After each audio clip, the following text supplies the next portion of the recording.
Hello and welcome to the program. It turns out I was not the only one asking about the publication ban, and Sarah Miller addressed this issue right off in an interview, describing her reasoning for it. She holds that publication bans during bail hearings are a normal occurrence to guard clients from the fact that court proceedings are not underway, and people should not be made to suffer under the speculation of their charges alone. However, the charges are already a matter of public knowledge, and speculation abounds. Look no further than yours truly. I can't say I'm convinced unless she's stepping around accusing the media at large of lying, because I'll do that for her, which would make this strategically targeted at shutting them up. I saw one media reporting that entails the prosecution describing the pastor as a violent revolutionary from one of his speeches. However, when you watch his speech, he actively denounces the application of violence. Trial dates for the string of charges against Artur Pawlowski have been set for October and November of this year.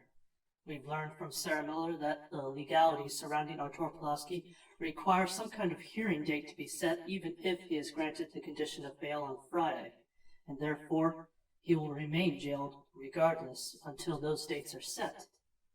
I want to now switch to a related note that informs my thinking on the matter. I discovered that Rebel News had reported on David Pawlowski being arrested and released on March 5th of this year, and I had totally missed it.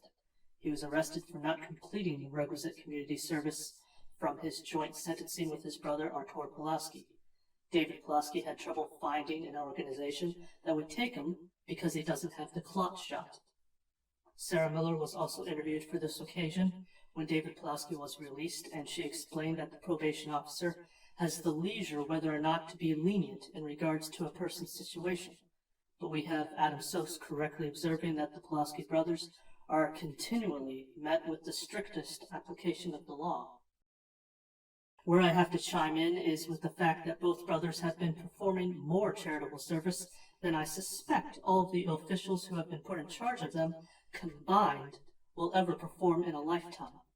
And these are the same people who are being allowed to sit in judgment of the Pawlowski brothers. Does that seem right to you? And so we all know they could just as well perform their own charitable service and sidestep the gatekeeping of the other organizations. But this solution was denied to the Pawlowski brothers. I, for one, hope to see justice return to Canada. Thank you for watching, and you have just been programmed.